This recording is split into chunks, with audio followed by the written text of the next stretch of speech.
college. Even if you don't get accepted into the school, you don't get that money back. I didn't write a single college essay to any of these colleges that I applied to because you look kind of stale and boring with just that. Oop.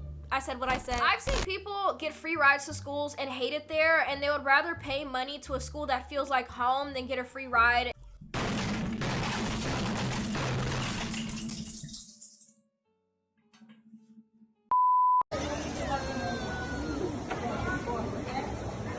It is literally Friday, October 30th, and I have been streaming positions all day. I believe in Ariana Grande. I don't know about y'all. Those we're gonna ask my favorite songs on this album are POV, Nasty, and 34 plus 35. Girl, Ariana. Anyway, what's up you guys? It's me, Aliyah, and welcome back to my channel. You guys are probably not here for an album review. As much as I would want to do an album review, I talk about all that stuff on my Instagrams and Twitters and stuff like that, so make sure you follow my socials. You guys see that I'm sitting down here in my chair in my bedroom to just talk to you guys about things that I wish I knew for applying to / attending college. Now, I am a college freshman / junior. It's my first year at university, but I am at a junior level because dual enrollment. I will have videos on dual enrollment and how I entered college with 60 credits down below. This is actually part one of 2 parts that I'm gonna be doing for this series. The second part is gonna be all about everything they don't tell you before going to college, so like tuition, financial aid, dorming, fees, all that stuff is gonna be talked about in that video, so make sure you be on the lookout for part 2 of that. But if you hear any weird noises, I do have a dog. If you missed the video of me introducing him to the world, just know that he is in here and he does get a little needy. Cashew, say you're welcome. Alright, bye, Bubba. The first thing I wish I knew is that you don't have to have the best grades to get into college. Now, a lot of people think that you have to have straight A's or A's and B's to get into college when that isn't the fact. Oh, I have a friend that literally finished high school with a about 2-point average GPA, and they got into college with no problem. It might seem that because universities are top education, this, that, and the third, that's not the case at all. As long as you balance it out with some other things that I'm going to be talking about as well later in this video, you should be good at getting into college. I'm not saying flunk every class because any college is going to accept you. No, colleges do look at grades and stuff like that, but don't have to have the straightest A's or the A's and B's. You can have some C's, you can have some D's to get into college. It's honestly okay, but I'm just telling you not to flunk every class, but just know grades are not everything when it comes to college, and I wish I knew that so I wouldn't have stressed myself out. My next thing is you don't have to write a college essay to get into college. Now, you guys may or may not know, I applied to 3 colleges. I applied to UNC Charlotte, UNC Greensboro, and North Carolina A&T State University. I didn't write a single college essay to any of these colleges that I applied to, and I got into all 3 with no problem. Like, I had the option to write an essay, but I didn't, so I was already going off a whim and doing the bare minimum by just submitting my application. But you don't have to submit a college essay to get accepted in a school. I did it. I mean, you might have to do it for more prestigious schools and BS like that, but listen, we're average people and not going for the big schools. We're just trying to get by, baby.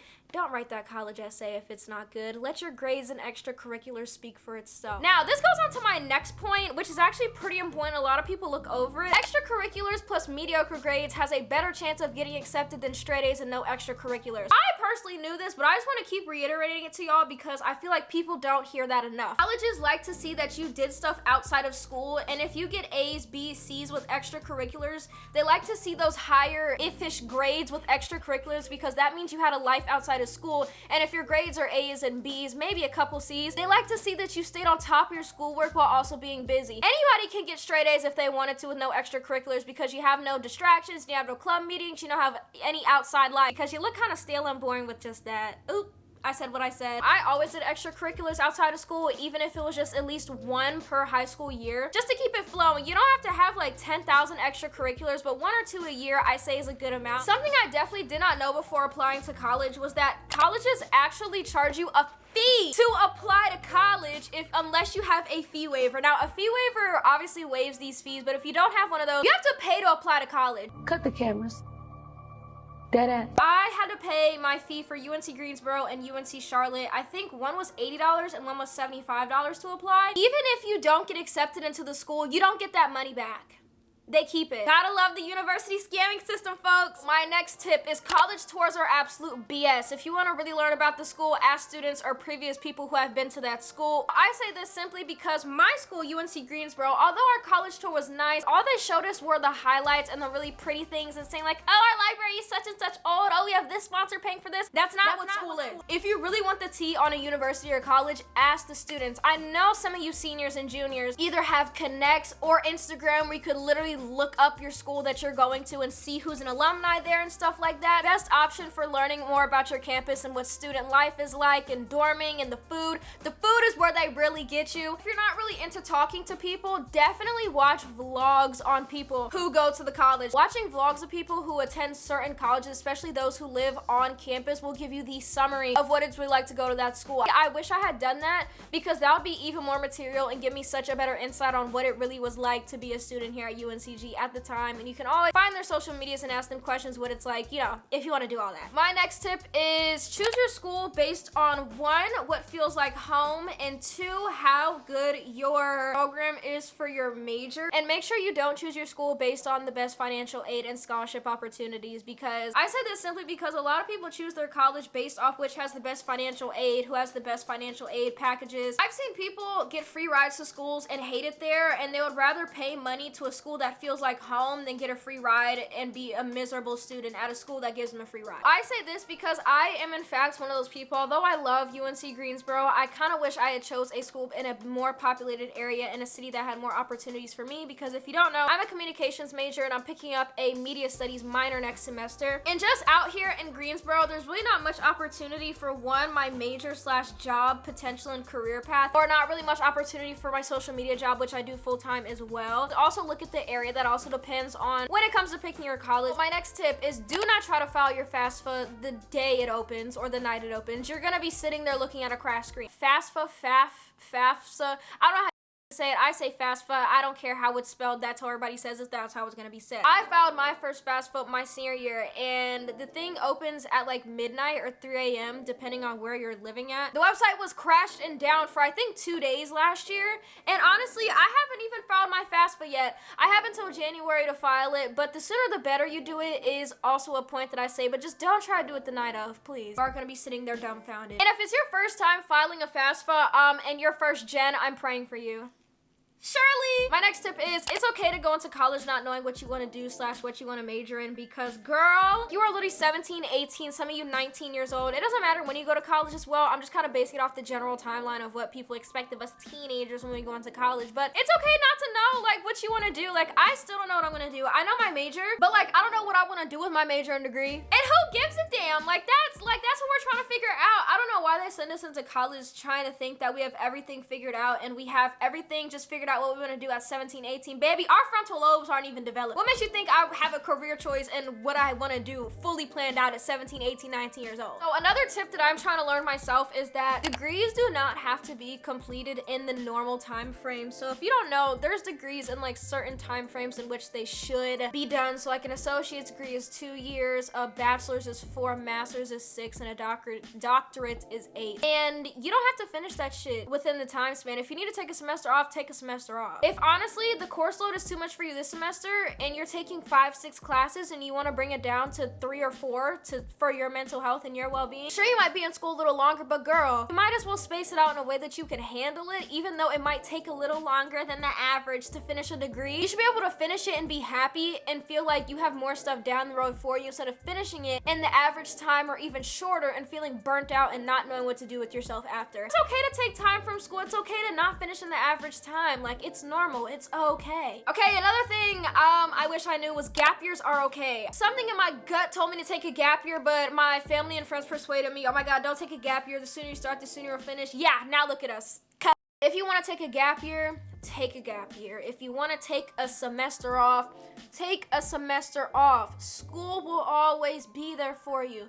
Well, Amy did just get in the Supreme Court, so I don't know. For us girls engaged. Sure, you might have to reapply. Sure, your financial aid might be dropped, but girl, school is always there. Admissions is gonna take your money no matter what time period you're there for, okay? Another thing that I am still trying to learn is that it's okay to change your major. I feel like people think that once you apply for a major at 18, you have to stick with that major throughout all the years of college. No, I think the average student changes their major 3 to 5 times, if I'm not mistaken. I'm pretty sure you would rather change your major and do something that you're passionate about instead of simply staying in a major that you're miserable in and you know you're not going to use and you know you're not passionate about, if that makes any sense. Ooh, next tip. Go into college completely open-minded with zero expectations. I say this because one, stuff like pandemics happen and you never know when stuff like this is going to hit the fan. I feel like when you go into college with an open, complete mind and zero expectations, you're setting yourself up for the best experience, because I feel like we all go into college with that kind of mindset like, oh, we're gonna party, we're gonna drink, we're gonna be out, we're gonna do really good, we're gonna study hard. No,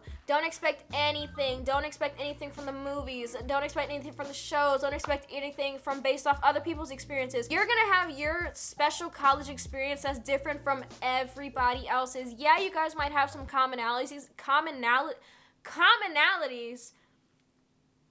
Slow down, Aliyah. But not everybody's college experience is exactly the same. And I say this because we all have different realities, beloved. You can't try to live somebody else's before you live your own, okay? And I feel like when you go into college, you should really just go with the open mind, because you don't want to set yourself up to be, one, disappointed, and two, feeling like you just didn't do it right. Like, there is no right or wrong way to do college. And I feel like when you have all these expectations for yourself and stuff that you've seen based on other people's experiences, this, that, and the third, kind of let yourself down if you don't meet that stuff. So just don't set yourself up for failure and go in with no expectations and a complete open mind. I went in feeling like it was gonna be some specific sort of way, and then a pandemic happened.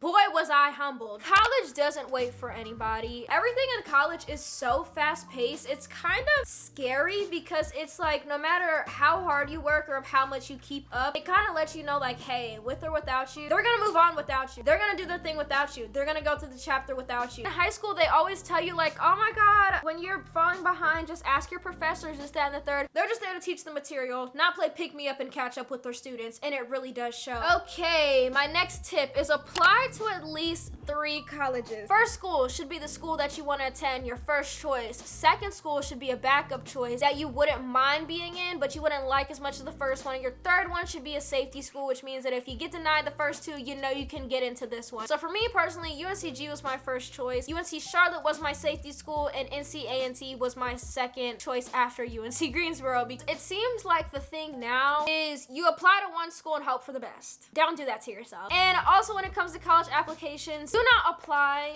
to so many damn schools. Yes, it's up to you to keep your options open, but let's look at the material because I'm about to talk about something that I learned in my communication ethically class. I know, using school, who would have thought? So what we basically talked about in my class is that when people apply to like 20 to 50 schools, they can get accepted into all these schools, but let's be realistic, you can really only go to one school at a time. So if you get accepted into all these schools, you're taking somebody's place that could possibly be waitlisted, or they was gonna get accepted, but you're getting accepted to a school you didn't even really want to go to. If that makes any sense at all. Does that make sense? I hope that really makes sense. But really only apply to schools that you want to go to or like are seriously considering, because girl, once again, them fees are through the fucking roof. And 2, you could be taking up somebody's spot from a school that you don't even really want to go to. That's their dream school. Sorry to burst your bubble, but those applying to 100 colleges videos get on my nerves. This is gonna burst some of my junior and seniors bubbles, but this is my last tip. Please,